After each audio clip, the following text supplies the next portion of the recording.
Assalamualaikum warahmatullahi wabarakatuh. Perkenalkan, nama saya Dila Solawati. Hari ini saya akan menjelaskan materi bahasa Indonesia mengenai daftar pustaka. Sekilas mengenai daftar pustaka merupakan salah satu bagian dari karya ilmiah. Daftar pustaka biasanya terletak paling akhir dari suatu karya ilmiah. Baiklah, sebelum kita melihat bagaimana cara pembuatannya, saya akan menjelaskan terlebih dahulu hal-hal apa saja yang patut kita ketahui. Yang pertama yaitu, daftar pustaka atau daftar referensi dibuat sesuai dengan rujukan yang digunakan. Itu sistem rujukan yang digunakan itu biasanya selalu berbeda-beda. Jadi disesuaikan dengan sistem rujukan. Yang kedua, sumber kutipan yang ada dalam karya ilmiah harus terdapat dalam daftar pustaka. Begitu juga sebaliknya. Apa yang ada dalam daftar pustaka harus ada dalam karya ilmiah. Ketiga, daftar pustaka tidak dibagi-bagi berdasarkan jenis. Jadi seperti pustaka dari internet, dari buku, dan sebagainya, itu digabung semuanya. Hanya diurutkan berdasarkan alfabet pertama daftar pustaka tersebut. Nah, yang keempat, jika referensi tersebut tidak memiliki penerbit atau organisasi yang menerbitkan, maka diurutkan berdasarkan judul dari referensi tersebut.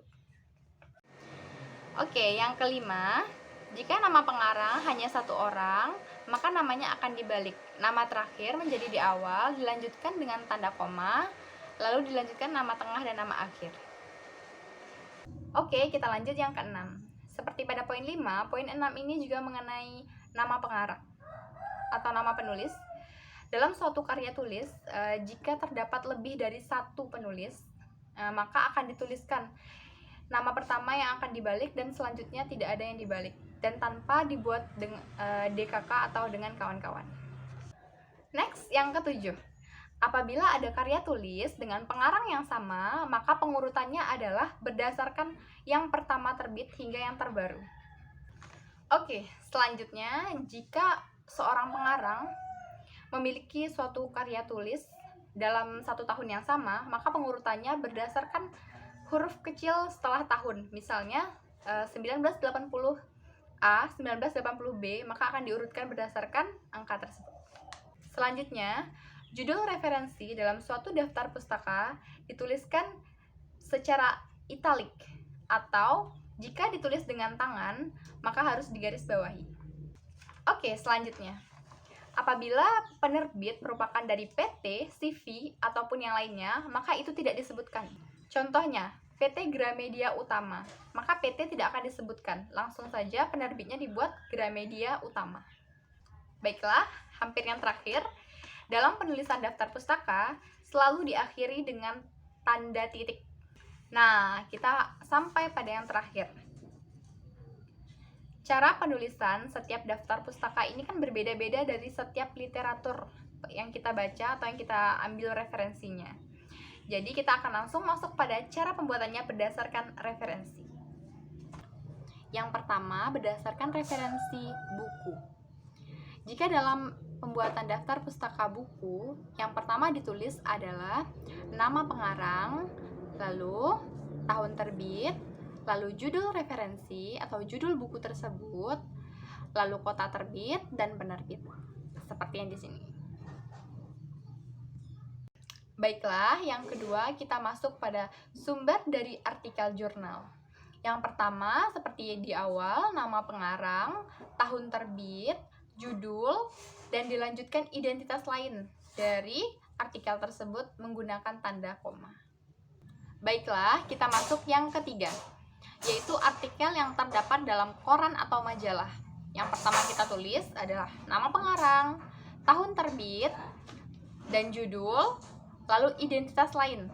Identitas lain ini dapat berupa halaman, volume, dan tanggal terbit. Itu harus dibuat.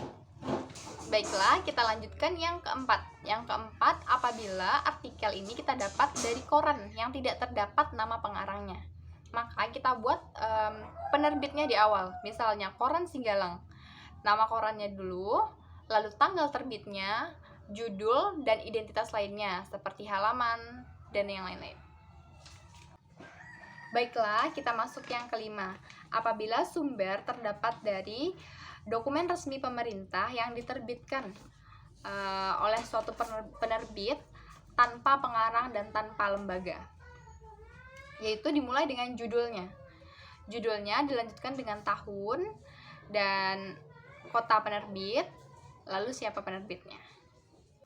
Nah, kita lanjut yang keenam. Yang keenam ini perbedaannya yaitu menggunakan lembaga. Nah, penulisannya diawali dengan lembaga tersebut, dilanjutkan dengan tahun, judul, kota penerbit, lalu penerbitnya.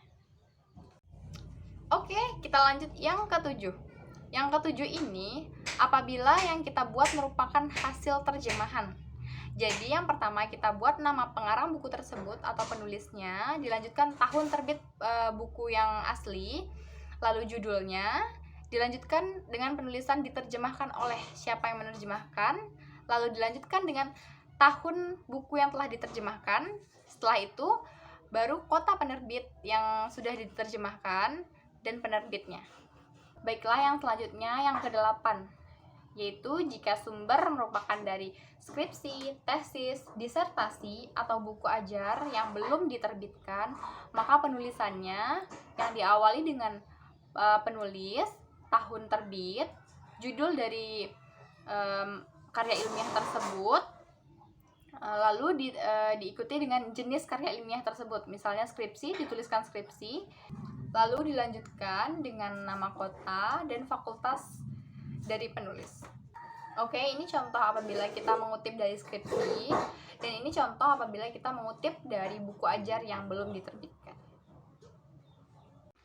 Oke, dilanjutkan yang ke-9, apabila sumber berasal dari internet, yang sering kita gunakan sehari-hari seperti saat sekarang ini. Yang pertama, kita tuliskan nama penulis, tahun terbit, judul artikel, lalu dilanjutkan dengan informasi-informasi seperti halaman, nomor, dan jenis tulisan, hingga link tulisan tersebut. Nah, sampailah kita pada poin 10, yaitu berupa sumber dari makalah yang diseminarkan. Cara penulisannya, pertama, penulis atau pengarang, tahun terbit, lalu judul dari makalah tersebut, dilanjutkan dengan nama seminar yang diselenggarakan, universitas yang menyelenggarakan seminar, kota tempat penyelenggaraan seminar, dan tanggal penyelenggaraan seminar tersebut. Baiklah teman-teman, inilah sedikit materi yang bisa saya sampaikan mengenai daftar pustaka. Saya harapkan semoga teman-teman dapat memahami dan dapat menjadikan salah satu referensi bagi teman-teman yang ingin membuat daftar pustaka. Apabila ada yang salah, saya mohon maaf. Semoga video ini bermanfaat. Wassalamualaikum warahmatullahi wabarakatuh. See you on the next time.